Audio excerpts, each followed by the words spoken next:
The sterile white of Maxwell Ward's office always made my skin crawl. It wasn't a clean, inspiring white. It was the white of a hospital room, the kind where bad news is delivered in hushed, regretful tones. Today, it lived up to its reputation. Zara, Maxwell started, his voice smooth, almost oily. He didn't look up from the tablet in his hands, fingers swiping across the screen with a casual disinterest that made my stomach clench. As you know, Vertex Innovations is undergoing a strategic realignment. Strategic realignment? Corporate speak for you're fired. I gripped the edges of the uncomfortable guest chair, the cheap plastic digging into my palms. My heart hammered against my ribs like a trapped bird. This couldn't be happening, not after everything. We've assessed our current projects and, well, your role on the Nova initiative is being made redundant. He finally looked up, his eyes the color of a stormy sea, devoid of any warmth. No apology, no flicker of remorse, just cold, hard dismissal. Redundant. My voice was barely a whisper. Nova was my baby. My design, my code, my late nights fueled by lukewarm coffee and a desperate need to prove myself. The app that was supposed to revolutionize user experience. The one he'd paraded in front of the board last week, taking all the credit. But Nova is almost complete. I've poured everything into it. He leaned back, the expensive leather of his chair creaking in protest. Yes, and your contribution, in its initial stages, was noted. The condescension dripped from his words like poison. But the project has evolved. We need a different skill set moving forward. Rage, hot and sharp, pricked at the back of my eyes. My vision swam. I thought of the endless nights, the weekends sacrificed, the way he'd praised my ideas in private, only to present them as his own in meetings. A different skill set? Or did you just finally figure out how to take all the credit without needing me around anymore? The words were out before I could stop them, raw and accusatory. Maxwell's perfectly sculpted eyebrow arched, a sliver of annoyance quickly masked. Zara, I understand this is disappointing, but such accusations are unprofessional and frankly baseless. The decision is final. He gestured towards the door with a flick of his wrist, a king dismissing a bothersome peasant. HR will process your severance. Security will escort you out. My severance, for years of my life, my creativity, my soul. The walk out of Vertex Tower was a blur. Each step felt like wading through thick mud. The cheerful greetings of former colleagues I passed in the hallway, oblivious to the bomb that had just detonated in my life, were like tiny paper cuts on an open wound. Rain had started to fall, a miserable drizzle that matched the grayness in my soul. The city lights smeared across the wet pavement, a distorted reflection of the success I thought I'd been building. My designs, my code, my future, stolen. I stood at the curb, the rain plastering my hair to my face, a cheap, oversized company umbrella doing little to shield me. My phone buzzed in my pocket. Probably my mom, wondering if I'd be home for dinner. How could I tell her? How could I admit that the golden opportunity, the one I'd bragged about, had crumbled to dust? A horn blared. I looked up, a blinding light rushing towards me. Not the gentle glow of a street lamp, but the harsh, unyielding glare of headlights. My mind, still reeling from Maxwell's betrayal, was too slow to react. I remembered the squeal of tires, a horrifying sound that seemed to rip through the fabric of the evening. Then, a shattering impact. Pain, white-hot and absolute, exploded through me. And then, nothing.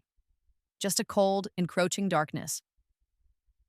A gasp tore from my throat. I sat bolt upright, my body slick with a cold sweat that wasn't from the rain. My heart thundered, a frantic drum against my ribs. Where was I? Not a hospital. Not the cold, unforgiving pavement. Sunlight streamed through a window, painting stripes across a small, unfamiliar room. A dorm room? My gaze darted around. A desk cluttered with textbooks I vaguely recognized. A brightly colored, slightly childish bedspread. My hand flew to my head. No pain, no blood. I felt whole, confused but whole. My eyes landed on a calendar tacked to the wall, a generic kittens in baskets calendar. The date circled in red pen, August 28th, 2018. 2018? No, that wasn't possible. That was 5 years ago. The day I started my internship at Vertex Innovations. The day I first walked into that sterile white building, full of hope and ambition, completely unaware of the viper's nest I was stepping into. The day I first met Maxwell Ward. My breath hitched. Was this some kind underscore of elaborate dream, a hallucination brought on by the accident? I pinched myself hard. The sting was real, too real. I scrambled out of bed, my legs shaky. My reflection in the cheap, full-length mirror on the back of the door stared back at me. A younger Zara, rounder in the face, eyes wide and unlined by years of stress and disappointment. The Zara who still believed in fairness and hard work paying off. The Zara who hadn't yet been broken. My laptop sat on the desk. With trembling fingers, I flipped it open. The startup screen chimed, a sound I hadn't heard in years. The date on the screen confirmed it, August 28th, 2018. It wasn't a dream, it wasn't a hallucination. I was back. Back on my first day as an intern. A wave of emotions crashed over me, disbelief, terror, and then a slow burning ember of something else. Something that felt dangerously like hope. No, not just hope. Opportunity. I remembered everything. Every stolen idea, every condescending remark, every bit of credit Maxwell had taken. I remembered the sting of termination, the cold finality of his dismissal, the searing pain of the accident, but now I had a second chance. A chance to do things differently. A chance to protect my work. A chance to ensure that Maxwell Ward would never ruin me again. A slow smile spread across my face, the first genuine smile in what felt like an eternity. He thought he was mentoring an intern. He had no idea he was dealing with someone who knew his entire playbook. This time, things would be different. This time, I'd be ready. Okay, Maxwell, I whispered to my reflection, a newfound fire in my eyes. Let's play. Walking into Vertex Innovations for the first time is a surreal experience. The familiar, slightly too cold lobby, the imposing marble reception desk, the subtle scent of industrial cleaner mixed with something vaguely floral, it all floods back. Last time, or rather the first time, I was a bundle of nerves and excitement, clutching my worn satchel like a lifeline. Today there's a cold knot of determination in my stomach. I know this building, I know these people, and I know their secrets. The HR orientation is a tedious blur. I nod, smile, fill out forms I've filled out before, my hand moving on autopilot. My real focus is on the faces around me. There's Ben, from accounting, who'd later be fired for embezzlement. Good to know, Sarah, from marketing, who would eventually launch her own successful agency potential ally. And then there are the other interns. Among them, Chloe. Chloe, with her perfectly styled hair and a Gucci keychain dangling from her bag, who knew everyone's business and wasn't afraid to share it. In my past life, I'd found her intimidatingly cliquey.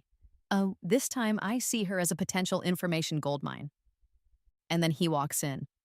Maxwell Ward, my breath catches. He looks younger, less burdened by the corporate machinations he'd later perfect. But the arrogance is already there, lurking beneath a veneer of charming professionalism.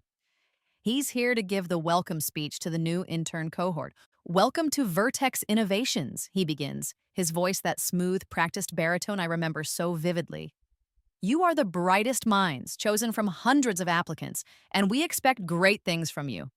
Liar. He expects us to fetch coffee and make copies, and if one of us accidentally stumbles upon a good idea, he'll pluck it like a ripe fruit and call it his own.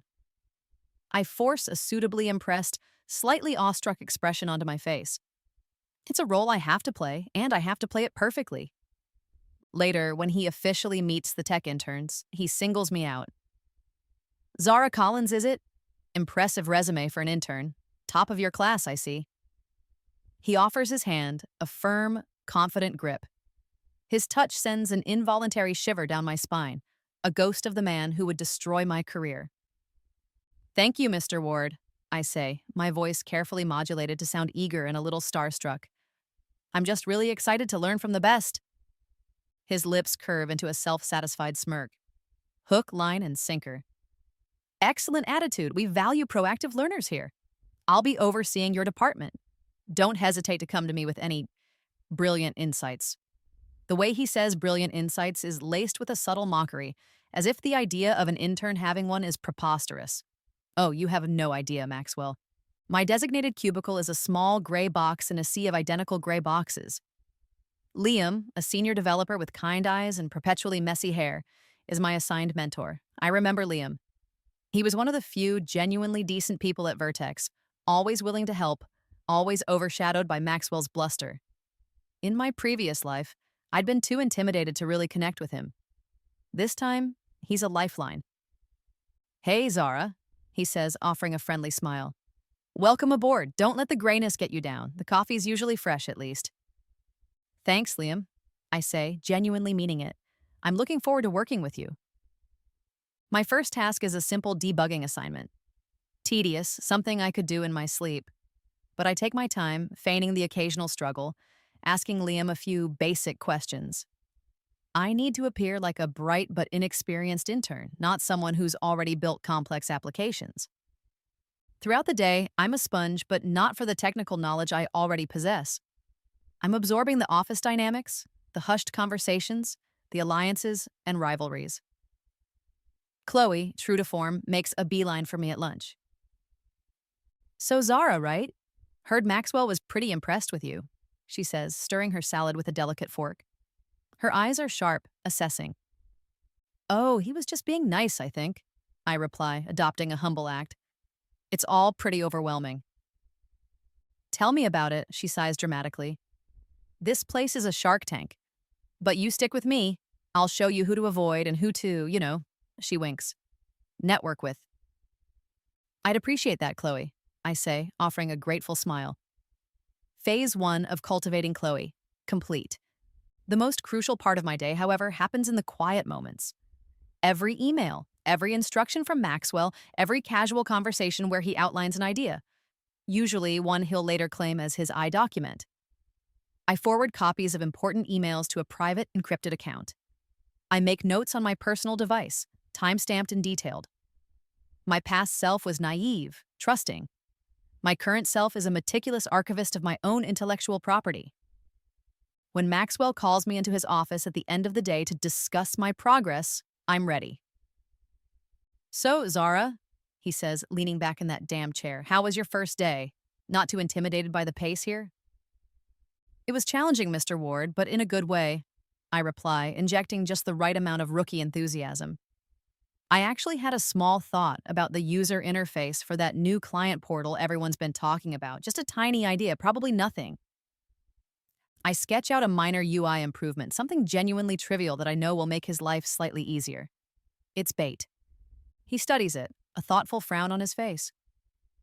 Not bad, Collins. Not bad at all. Needs refinement, of course, but there's a kernel of something there." He taps the sketch. "Let me mull this over. Good initiative." Translation: he'll present it as his own in tomorrow morning's team meeting. And I'll let him, for now. Each small theft, meticulously documented, will be another nail in his coffin. Leaving the office that evening, the city lights seem sharper, clearer. The rain from my memories is gone. There's a crispness in the air, a sense of purpose thrumming through me. This time, I'm not a victim. I'm a strategist. And the game has just begun. The emotional toll is there, a dull ache beneath the surface, the constant vigilance, the facade, the bitter taste of past betrayals replaying in my mind. But it's fuel now, not a weight. It's the fire that keeps me going. The next few weeks pass in a blur of feigned learning and genuine scheming. I become Maxwell's star intern. I absorb his wisdom, nodding thoughtfully at his pronouncements, asking just enough insightful questions to make him feel like a brilliant mentor.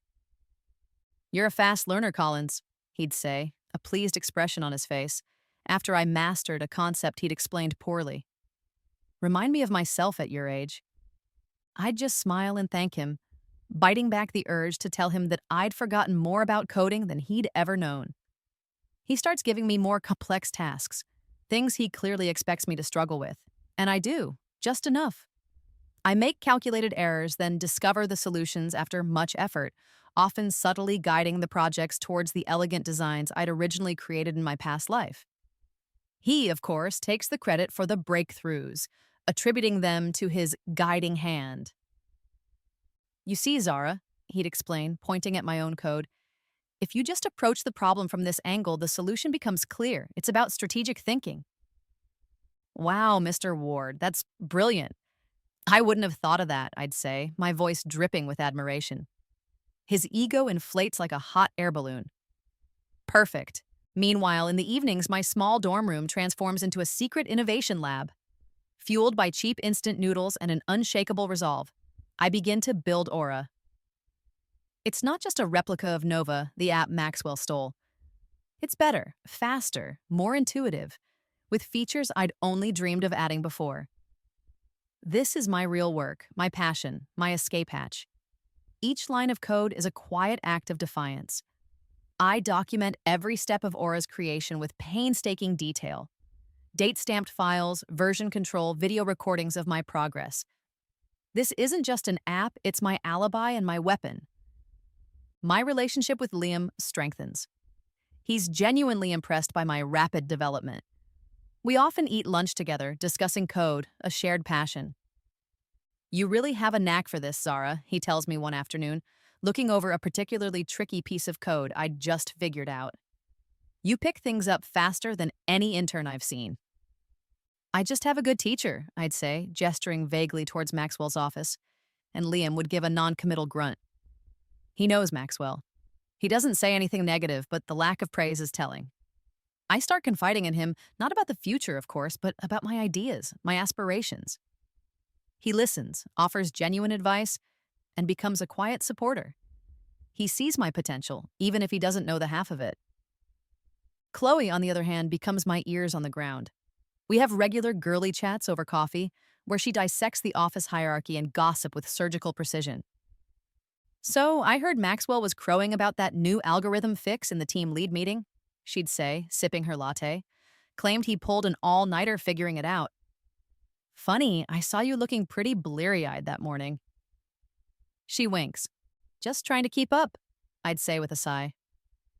Chloe knows the score, or at least she suspects it. She doesn't like Maxwell, few people genuinely do. And she seems to enjoy the subtle drama of his credit stealing.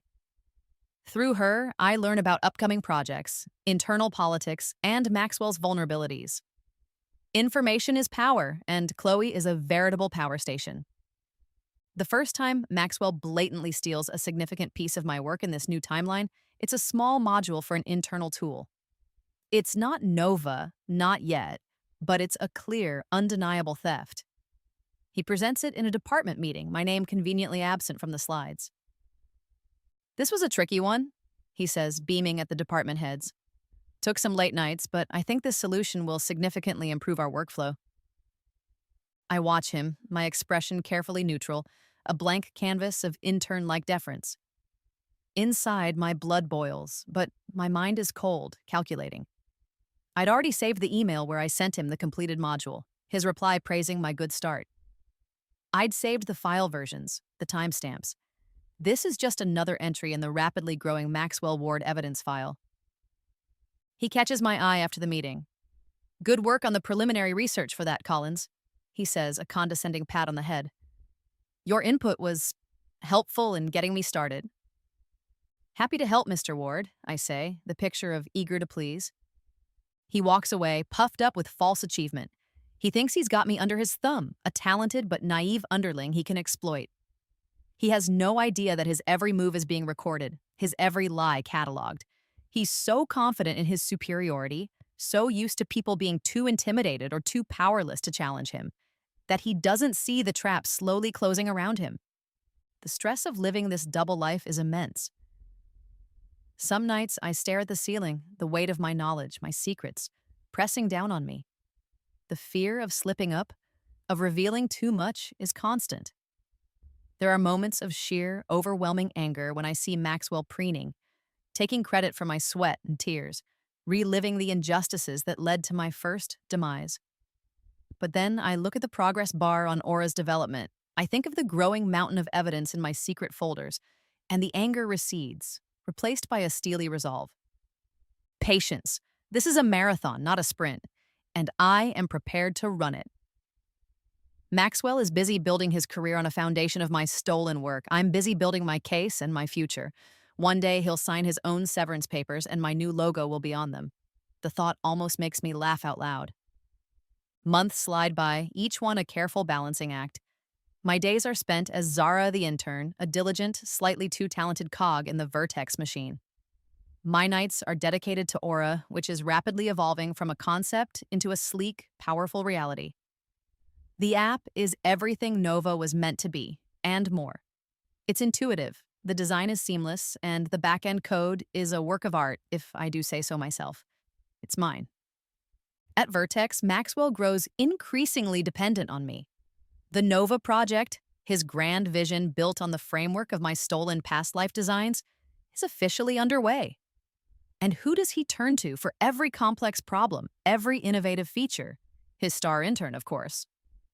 Collins, he'd bark from his office, not even bothering to use the intercom anymore.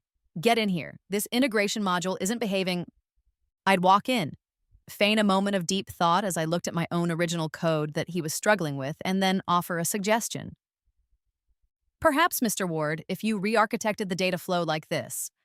I'd sketch on his whiteboard, carefully simplifying concepts I knew were beyond his actual grasp, but making it seem like a logical next step he'd almost thought of himself. He'd stare at it, a flicker of confusion in his eyes, quickly masked by a know-it-all nod. Yes, of course, precisely. I was just about to suggest that. Good to see you're catching on to my thought process, Collins. He's like a parasite, latching onto my intellect, my experience, and calling it his own. The arrogance is astounding. He genuinely believes he's leading this project, that these are his triumphs. I'm just the intern who helps with the grunt work. The documentation piles up. Emails where I outline solutions. His replies taking credit. File histories showing my contributions. My secret server is becoming a treasure trove of his incompetence and my brilliance. Liam watches all of this with a growing unease. He's too smart not to notice the discrepancy between Maxwell's proclaimed genius and his actual technical abilities. He sees me solving problems Maxwell is stumped by, sees me pulling late nights while Maxwell swans off to client meetings. You're doing a lot of the heavy lifting on Nova, aren't you? He asks one day, his voice low as we grab coffee in the break room. I shrug, trying to look nonchalant. Just trying to be helpful. Mr. Ward has a lot on his plate with the overall strategy. Liam gives me a searching look. He's lucky to have you. Some might say too lucky. The unspoken words hang in the air. He doesn't push, but a silent understanding is forming between us. He starts forgetting to CC Maxwell on emails, where he asks for my input on complex coding challenges outside of Nova, challenges that I, of course, solve with surprising alacrity. He's subtly creating a separate track record for me, one untainted by Maxwell's shadow. Chloe, my conduit to the office rumor mill, is invaluable. Big board meeting next month, she whispers to me during one of our lunch intel sessions, her eyes sparkling with the thrill of shared secrets. Maxwell's supposed to present a working demo of Nova. Apparently, CEO Thompson is breathing down his neck. He's promised them the moon with this app. A working demo? I try to sound surprised. I know the deadline. I also know that without me, Maxwell wouldn't have a single functional line of code. Yep, and word is, if it's not spectacular, heads will roll. His, specifically. She grins. Wouldn't that be a shame? The pressure on Maxwell is mounting, and he, in turn, transfers it to me. The requests become more demanding, the deadline's tighter. He's stressed, irritable, and even more prone to taking credit for every tiny step forward. One late afternoon, he calls me into his office. He's pacing, his usually immaculate hair slightly disheveled. Collins, the beta testers are reporting a major lag in the core feature, he snaps, waving a printout of bug reports. This is unacceptable. The demo is in 3 weeks. I look at the report. It's a complex issue, something I remember struggling with in my previous life before I found an elegant solution. A solution he wouldn't understand if I explained it to him directly. This is tricky, Mr. Ward, I say, feigning concern. It looks like a fundamental architectural issue. Then fix it, he almost shouts. That's what I pay you for. Well, what the company pays you for as an intern, he adds, as if remembering my lowly status. I can try, Mr. Ward, I say, but it might require a significant refactor of this module. I point to a section of code he supposedly designed. Just get it done, Collins. I don't care how. I need results. He runs a hand through his hair, the picture of a stressed executive. I spend the next 3 days struggling with the problem. I make a show of it, leaving frustrated sighs in my wake, my desk littered with decoy scribbled notes of failed attempts. Liam offers sympathetic glances. Maxwell just glares impatiently. Then, on the third day, I have a breakthrough. I present the solution to Maxwell, carefully framing it as an extension of his original vision. He barely glances at the code. Good. About time, see? I knew you could do it if you applied yourself and followed my direction. He's so relieved to have the problem solved that he doesn't even bother to understand it. He just needs the win. The successful fix further solidifies his belief in my abilities, or rather, his ability to extract work from me. He starts talking about our success with Nova, about how we are going to revolutionize the industry. The we is always him, with me as an implied, silent assistant. But the cracks in his facade are beginning to show to others, too. During one team meeting, a senior engineer, David, asks Maxwell a pointed technical question about the very module I just fixed. Maxwell fumbles, spouting jargon that sounds impressive but means nothing. His face flushes. I watch, impassive, as Liam subtly redirects the conversation, saving Maxwell from further embarrassment, but also highlighting his incompetence to everyone in the room. David catches my eye briefly, a flicker of understanding in his gaze. The seeds of doubt are sprouting. People are starting to whisper. Maxwell, blinded by his ego and the mounting pressure, doesn't see it. He only sees the approaching demo, his moment of triumph, built entirely on my unseen labor. And Aura? Aura is almost complete. It's beautiful, it's powerful, it's my masterpiece, ready to fly. While Maxwell is preparing to show off his cobbled-together Nova, I'm preparing to launch a revolution. The timeline is tight. I need Aura to be ready to launch almost immediately after Maxwell's inevitable and hopefully flawed Nova demo. The contrast will be stark. The truth will be undeniable. My secret weapon is nearly polished. My evidence locker is overflowing. My allies, witting and unwitting, are in place. The long game is approaching its climax. The intern is ready to make her move. The buzz around Vertex Innovations is palpable. CEO Thompson himself is rumored to be attending Maxwell's Nova demo. This is it, Maxwell's make-or-break moment. He's a whirlwind of nervous energy, snapping at everyone, micromanaging details he doesn't understand, and taking credit for solutions I provide at the last minute. Collins, make sure the presentation deck is flawless, he orders, handing me a USB stick. Triple-check every slide. My career is riding on this. Your career built on my stolen work, I think, but I just nod. Yes, Mr. Ward. I go through his slides. They're a testament to his narcissism. His face prominently featured, his name plastered over every achievement. My contributions are, of course, invisible. I make a few subtle improvements to the technical diagrams, making them accurate but also, to a keen eye, highlighting areas where the underlying architecture, his version, is shaky. The day of the demo, the main conference room is packed. Suits, important faces. CEO Thompson, a formidable woman with a no-nonsense aura, sits front and center. Maxwell, preening in a new suit, practically vibrates with a mixture of excitement and terror. I'm in the back, a lowly intern, ostensibly there to provide technical support. In reality, I'm there to witness his self-proclaimed coronation, or, as I hope, the first public chink in his armor. Liam gives me a reassuring nod from across the room. Chloe, positioned strategically near some department heads, gives me a tiny, almost imperceptible wink. Maxwell begins his presentation. He's slick, polished, hitting all the buzzwords. He speaks of innovation, disruption, market leadership. He paints a picture of Nova as the next big thing, all thanks to his vision and leadership. Then comes the live demo. He clicks, he narrates, he gestures. The initial screens look good. They're based on my early designs, after all. But as he delves deeper into the core functionalities, the ones he fixed and improved, with my last-minute patches, small glitches appear. A button is unresponsive for a moment. A data load is slower than expected.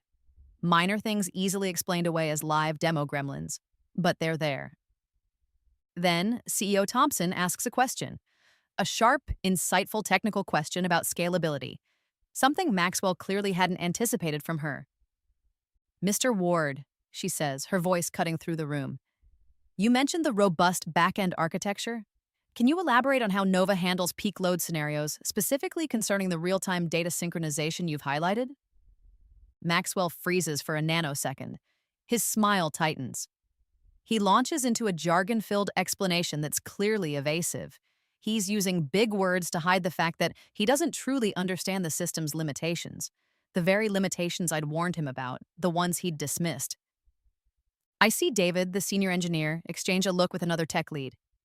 Liam keeps his face carefully neutral, but I can see the tension in his shoulders.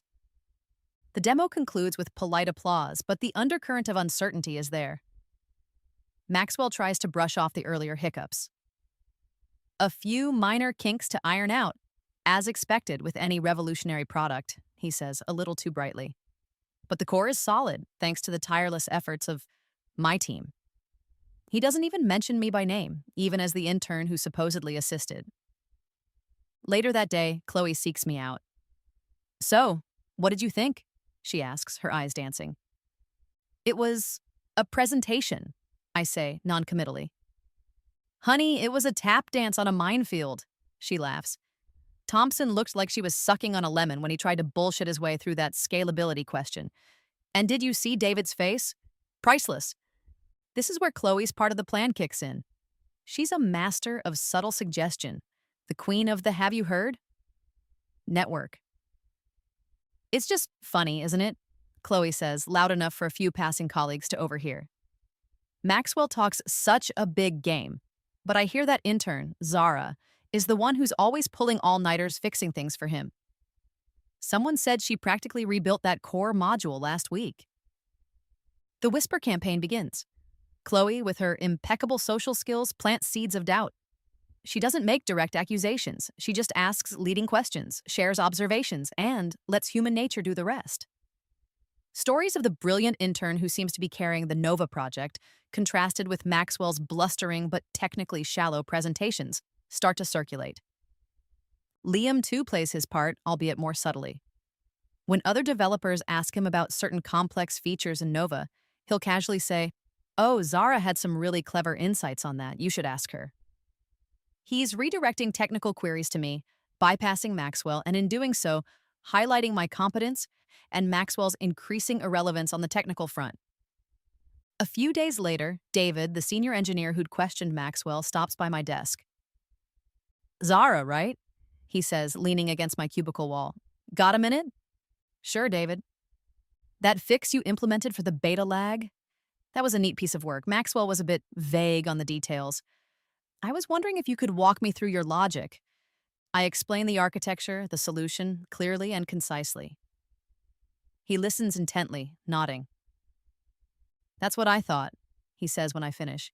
"Much cleaner than what Maxwell was trying to describe. You've got a good head on your shoulders, Zara. Don't let anyone tell you otherwise." He walks away, leaving me with a small smile. The cracks are widening. People are noticing. They're starting to see past Maxwell's polished veneer. The timing is perfect. Aura is ready. I've secured a small private server. I've designed a simple, elegant website. I've even created a logo, a stylized phoenix rising from flames, a symbol of my own rebirth and the reclaiming of my work. It's bold, and it's mine. While Maxwell is busy fighting fires, trying to patch the increasingly apparent flaws in his version of Nova, and dealing with the fallout from his less-than-stellar demo, I am preparing to launch Aura. The Whisper campaign is creating a narrative of a brilliant intern whose talents are being exploited. Soon, they'll see just how brilliant. The stage is set for the final act. The week after Maxwell's shaky Nova demo, I execute the next phase of my plan.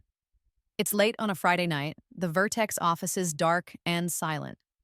From the relative anonymity of my dorm room, with its flickering fluorescent light and the comforting hum of my laptop, I launch Aura.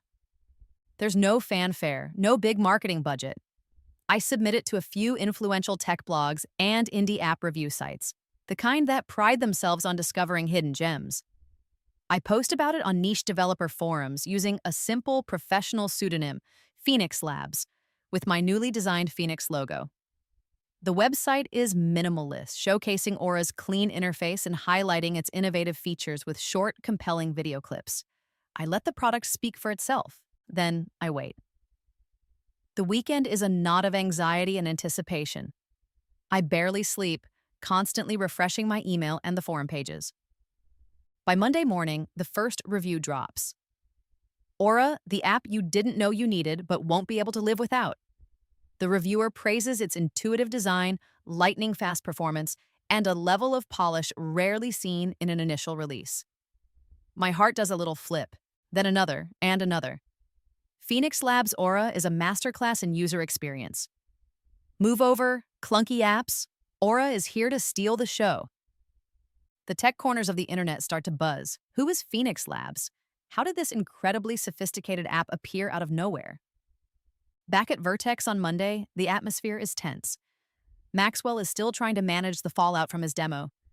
He's delegated tasks to fix Nova's glaring issues, mostly to me and a few other bewildered developers who are struggling to make sense of his convoluted and often contradictory directions. It's Liam who finds Aura first. He walks over to my cubicle mid-morning, his face pale, holding his phone. "Zara," he says, his voice barely above a whisper, "have you seen this?" He shows me a screen. It's one of the glowing reviews for Aura. I feign mild curiosity. "Oh, what is it?" "It's an app, Aura. It's remarkable."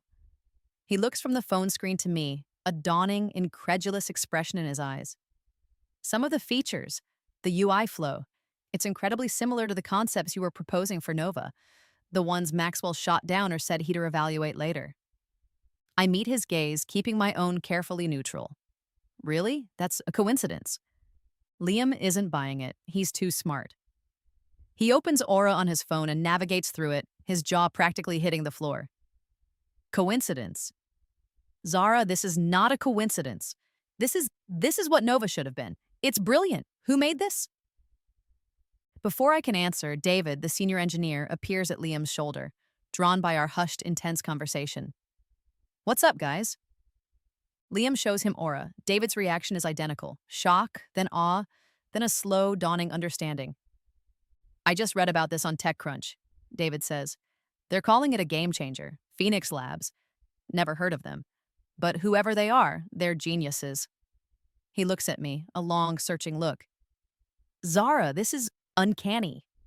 The whispers that Chloe started now have a new, more potent fuel. "Have you seen Aura?" becomes the question on everyone's lips in the tech department. They download it, they play with it, they compare it to the clunky, glitchy Nova prototype they're all struggling to fix. The contrast is stark, undeniable. The comments on the internal Vertex chat channels become less guarded. "Wow, this Aura app is everything we've been trying to build.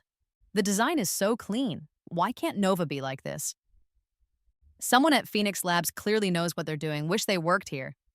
One brave soul even posts, "Is it just me, or does Aura feel like all of Zara's best ideas for Nova, but actually implemented properly?"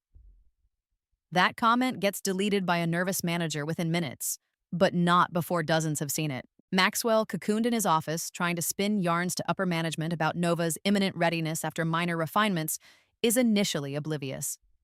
He's too busy deflecting blame and issuing orders. It's Chloe who delivers the news to him in her own inimitable way. She accidentally leaves a printout of a particularly glowing Aura review on the shared printer in the executive suite, right where Maxwell will see it when he picks up his urgent reports. I'm at my desk trying to concentrate on a pointless debugging task for Nova when I hear it, a roar of pure, unadulterated fury from Maxwell's office. It's a sound I've never heard from him before, not even in my past life. This isn't his usual condescending anger. This is something raw, threatened. A moment later, his door slams open. He storms out, his face a mask of thunder, the crumpled Aura review clutched in his fist. His eyes scan the department and lock onto me. "Collins, my office now?" This is it. The confrontation I've been preparing for 5 long years. I take a deep breath, close my files, and rise. Every head in the department turns to watch. There's a mixture of fear, curiosity, and for some, like Liam and David, a glint of something that looks like supportive anticipation. As I walk towards his office, I feel a strange calmness settle over me. The intern is gone. Zara Collins, CEO of Phoenix Labs, even if no one knows it yet, is here. The moment I step into Maxwell's office, he slams the door behind me. The sound reverberates in the small space. He's pacing like a caged animal, his face flushed a dangerous shade of red. "What is this?" he snarls, shoving the crumpled review towards my face. "Aura! Phoenix Labs! Don't play dumb with me, Collins!" I look at the review, then back at him, and my expression calm. "It appears to be a review for a new app, Mr. Ward." "A new app?" He laughs, a harsh, grating sound. "It's Nova. It's my project. You stole it. You, a sniveling little intern, you stole my intellectual property." I raise an eyebrow. The sheer audacity is almost comical. "Your intellectual property, Mr. Ward? That's a serious accusation." "Damn right, it's serious." He's practically spitting with rage. "I poured years into Nova, my vision, my design, and you, working on it day in and day out, you just copied everything and released it yourself." "Actually," I say, my voice even and steady, "I believe you'll find that Aura is quite different from the current iteration of Nova. Superior, in fact. And as for who owns the intellectual property..." I pause, letting the suspense hang in the air. This is the moment. "What are you babbling about?" he demands. "I have records, Mr. Ward, meticulous records." His eyes narrow. "Records? What records?" "Records of my work on Aura, which began long before I was assigned to the Nova project under your guidance." I reach into my satchel, the same one I carried on my first day, and pull out a sleek black flash drive. This contains the complete codebase for Aura with version control history, time-stamped commits, and detailed design documents, all predating their supposed counterparts in Nova. Maxwell stares at the flash drive as if it's a venomous snake. That's impossible. You fabricated it." "Did I?" I continue, my voice gaining strength. "It also contains copies of every email exchange between us, Mr. Ward.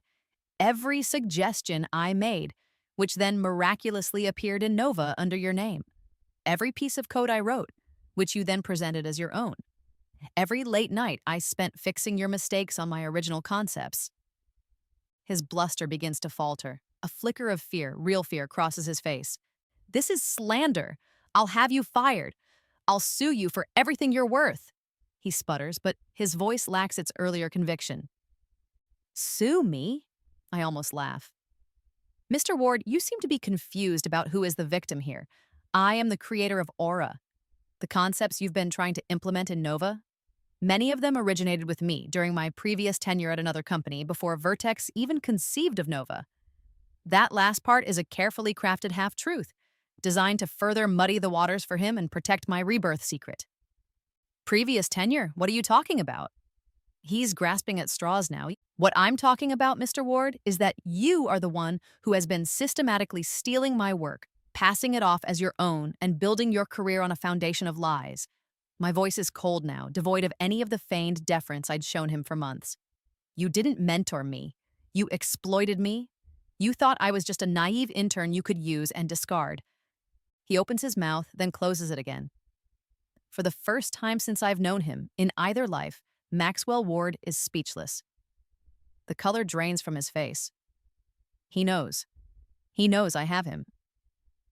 "I also have detailed logs of your access to my development files for Nova, often right before you'd present a new feature." I press on. "And witness testimonies are easy enough to gather. Liam, David, even Chloe, they've all seen your methods." The fight visibly goes out of him. He sinks into his expensive leather chair, the one that always creaked under his authority. Now it seems to swallow him. He looks small, deflated. "What do you want, Collins?" he finally whispers, his voice hoarse. "What I want, Mr. Ward, is for the truth to come out. I want credit for my work, and I want Vertex Innovations to understand who the real innovator is and who is the fraud." Just then, there's a knock on the door. Before Maxwell can answer, it opens and CEO Thompson walks in, flanked by Liam and the head of HR, Miss Albright. Liam had clearly anticipated this confrontation and escalated it. "Mr. Ward, Miss Collins," CEO Thompson says, her expression unreadable. "It seems we have a serious matter to discuss." Maxwell looks up, a hunted animal caught in a trap. My calm, steady gaze meets CEO Thompson's. The game is far from over, but the balance of power has just irrevocably shifted. The emergency meeting is convened in the main boardroom, the same room where Maxwell had fumbled through his Nova demo just days earlier. The atmosphere now is thick, with unspoken accusations and a heavy, corporate dread. CEO Thompson sits at the head of the table, flanked by Miss Albright from HR and Vertex's chief legal counsel. Maxwell sits hunched on one side, looking like a man who'd aged a decade in an hour. I sit opposite him, Liam by my side, a quiet pillar of support. David has also been called in, presumably as a technical expert. "All right," CEO Thompson begins, her voice crisp and authoritative. "Miss Albright has briefed me on some extremely serious allegations of intellectual property theft and misconduct. Mr. Ward, Miss Collins, I want to hear both sides clearly and concisely." Maxwell starts, his voice shaky but attempting its old bluster. He paints a picture of a disgruntled intern, jealous of his success, who maliciously copied his work and launched a rival app to sabotage him. He talks about his years of dedication to Vertex, his vision for Nova. He calls Aura a cheap imitation. It's a desperate, rambling defense full of holes and self-pity. He carefully avoids addressing the specifics of my evidence. When it's my turn, I am calm. I lay out the facts, supported by the contents of the flash drive, which is now projected onto the large screen at the end of the boardroom. "CEO Thompson, members of the board," I begin. "I am the founder of Phoenix Labs and the sole creator of the app Aura. The evidence clearly shows that Aura's core architecture and key features were developed by me, with time-stamped code commits and design documents that predate their appearance in Vertex's Nova project." I walk them through it. The side-by-side comparisons of code snippets. Aura's clearly predating Nova's. The email chains where I propose solutions to Maxwell, followed by his emails to the team claiming those solutions as his own breakthroughs. The version history of Aura showing its steady, independent development over months. I even include a few of Maxwell's more damning internal presentations, where my early-stage Nova mock-ups, the ones he stole in my past life and I re-fed him in this one, are presented under his name, with dates that conveniently align after my documented work on Aura's similar components. David is asked to review some of the technical evidence. He examines the code, the commit logs. "The evidence presented by Miss Collins is compelling from a technical standpoint," David states, his voice neutral but firm. "The version history for Aura is consistent and shows a clear development trajectory.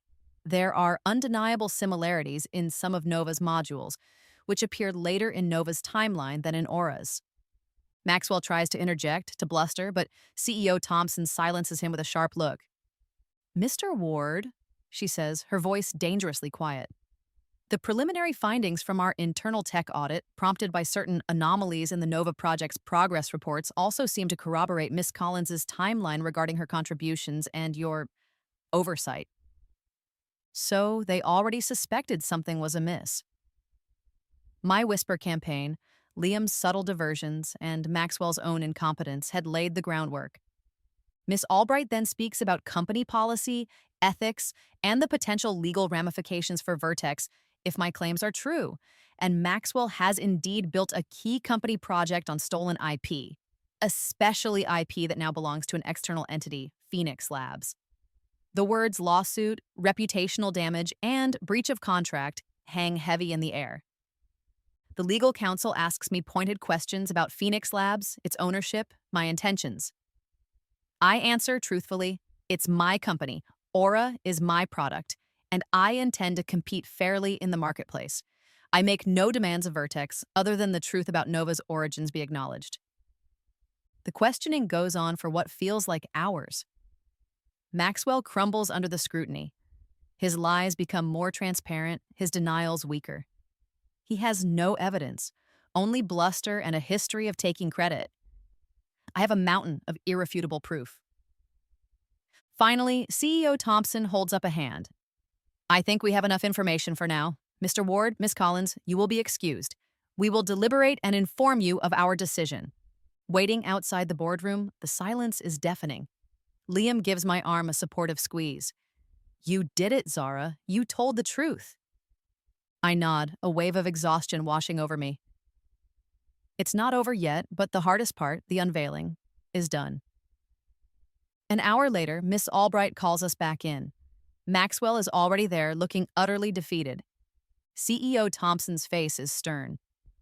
After careful consideration of the evidence presented and our own internal findings, Vertex Innovations has reached a decision. She looks directly at Maxwell. Mr. Ward, your employment with Vertex Innovations is terminated, effective immediately for gross misconduct, misrepresentation of work, and actions that have exposed this company to significant legal and reputational risk. Maxwell stares, aghast. Terminated? You can't. Security will escort you from the premises, Mr. Ward, Miss Albright says coolly. Your severance package will be minimal, pending further legal review of the damages you may have caused this company. He looks like he's about to argue, then he sees the resolve in Thompson's eyes, the cold finality. He deflates, all the fight gone. He's escorted out, a broken man, his career in ruins. The man who had ruined my first life and tried to ruin my second. Then CEO Thompson turns to me. Her expression softens, just a fraction. Miss Collins, Zara, your actions in bringing this to light, while unorthodox, have saved this company from a much larger disaster down the line. Your talent is undeniable, as is your fortitude.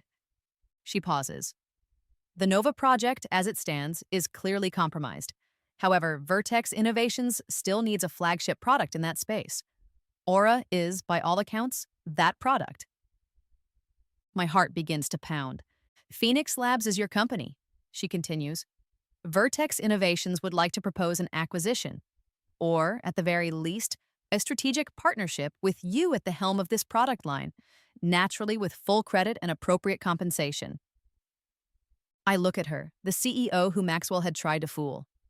She's offering me everything I'd lost and more, on my terms. A slow smile spreads across my face. CEO Thompson, I say, let's talk about a partnership. I have a few ideas for Aura 2.0 already. A few weeks later, the paperwork is finalized. Vertex isn't acquiring Phoenix Labs outright. I wasn't willing to give up my baby completely. But we've forged a lucrative, high-profile partnership. Aura, powered by Phoenix Labs, will be integrated into Vertex's product suite. I am no longer an intern. I am a strategic partner, a recognized innovator. The day Maxwell's final termination papers need a counter-signature from my new liaison department at Vertex, they land on my new, much larger desk. It's a standard form detailing his dismissal. At the bottom, there's a space for a company representative to sign off. My contact, a VP who now treats me with considerable respect, asks if I'd like to handle it, a small, symbolic gesture. I pick up my pen, and with a flourish, I sign my name. Zara Collins. And right below it, almost as an afterthought, I sketch the small, unmistakable logo of Phoenix Labs, the phoenix rising. The irony isn't lost on me. He once called me intern. Now I'm signing off on his failure with the emblem of my triumph. The months following Maxwell's spectacular implosion are a whirlwind. Phoenix Labs, once just a name on my secret server and a logo in my sketchbook, becomes a tangible reality. We start small, of course. My dorm room quickly proves inadequate, with a modest advance from the Vertex partnership and a small business loan I secure with a surprisingly robust business plan. 5 years of forced pre-planning has its advantages. I lease a small, bright office space downtown. It's nothing like the sterile monolith of Vertex Tower.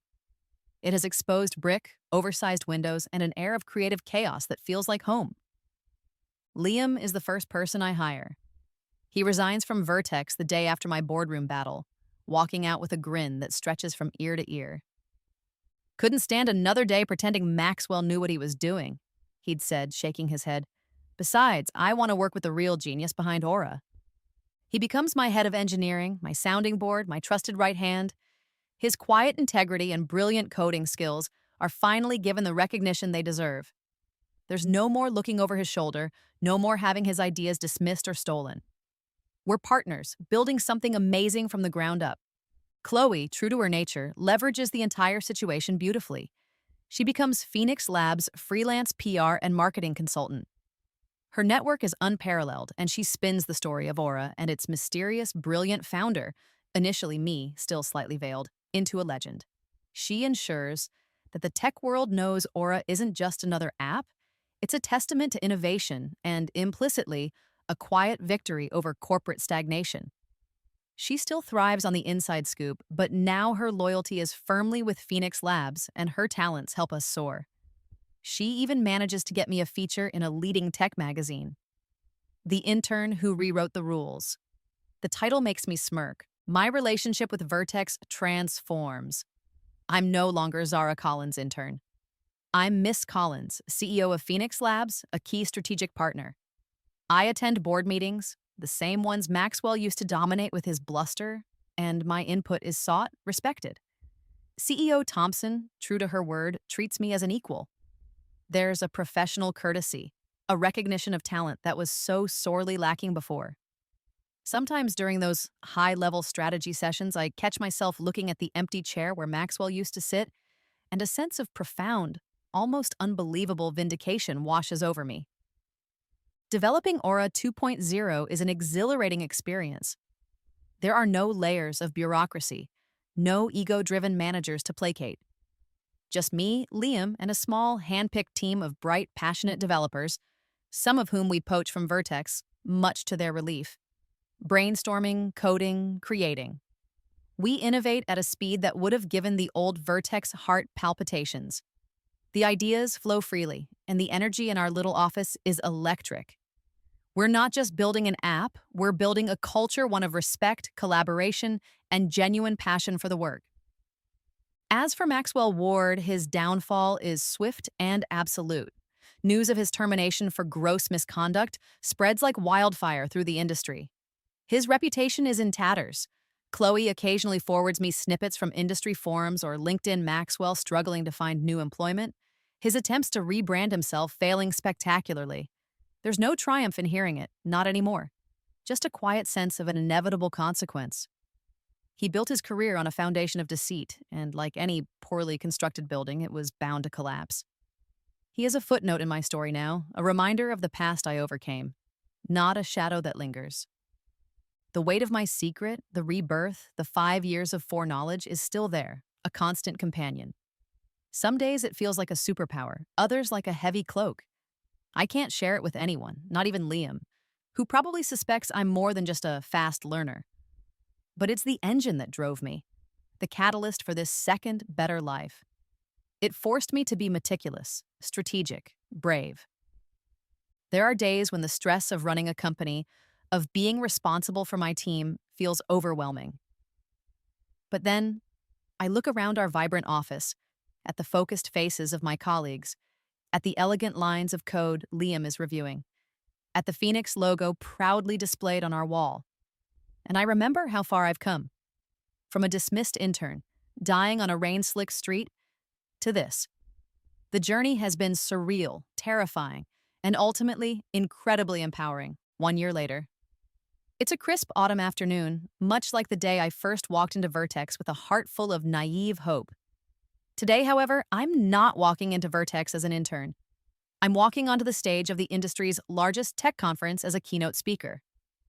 Phoenix Labs is a certified success story. Aura and its subsequent versions have dominated the market, lauded for their innovation and user-centric design. Our partnership with Vertex is thriving, a model of how established corporations and agile startups can create something extraordinary together. My hands are a little clammy as I adjust the microphone. Looking out at the sea of faces, aspiring developers, seasoned executives, tech journalists, I feel a flicker of the old nervousness, quickly replaced by a quiet confidence. My presentation isn't just about Aura's success. It's about the journey, about the ethics of innovation, about the importance of recognizing and nurturing talent, wherever you find it. I don't mention Maxwell by name. I don't need to. The story speaks for itself. True innovation, I say, my voice clear and steady, isn't about taking credit. It's about creating value. It's about empowering your team, fostering a culture where ideas can breathe, and always, always acting with integrity. After the keynote, as I'm mobbed by well-wishers and aspiring entrepreneurs, a young woman approaches me, her eyes wide with a familiar mixture of awe and nervousness. She's an intern at a big tech firm, she tells me, and she has an idea. Miss Collins, she begins, I have this concept for an app, but my manager, he doesn't really listen. I see my past self in her, the hopeful, talented young woman, on the verge of being dismissed or exploited. I smile, a genuine, warm smile. Tell me about it, I say, guiding her to a quieter corner. And please call me Zara.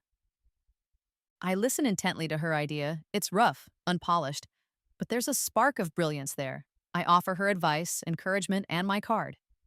Don't let anyone silence your voice, I tell her. Your ideas have value. Protect them. Fight for them. And if you need someone to listen, really listen, my door is always open. It feels like a full circle moment. I can't give her a second chance at life, but I can offer her the support and mentorship I never received in my first one. That, I realize, is part of what this second life is for. Later that week, back at the Phoenix Labs office, Liam and I are sketching out plans for Aura 3.0. Our team has grown. The office is bigger now, still with the exposed brick, but with more laughter, more energy. We've built something truly special. You know, Liam says, looking up from the whiteboard, a thoughtful expression on his face. I still don't know how you did it, Zara, how you knew so much, so fast, right from the start. How you anticipated Maxwell's every move. I just smile. Let's just say I had a very thorough preparation period. He shakes his head, a grin playing on his lips. Well, however you did it, I'm glad you're here. We all are. The truth of my rebirth remains my secret, a silent current beneath the surface of my life. It's a reminder that life can be fragile, that opportunities can be lost, but also that second chances, in whatever form they take, are precious gifts. I didn't just reclaim my work, I reclaimed my life, my voice, my power. I learned that true strength isn't about avoiding a fall, it's about how you rise. And rise I did, like the phoenix on my logo, from the ashes of a past life into a future I designed myself. The city lights sparkle outside my office window, no longer a blur of rain and despair, but a panorama of promise. The future of Phoenix Labs is bright. My future is bright. I finally understand that this second chance wasn't just about correcting an injustice. It was about building something better, something lasting, something that was truly, authentically mine. And as I look out at the sprawling city, I know, with a certainty that settles deep in my bones, that this is just the beginning. The intern is long gone, the CEO is here to stay, and she's just getting started.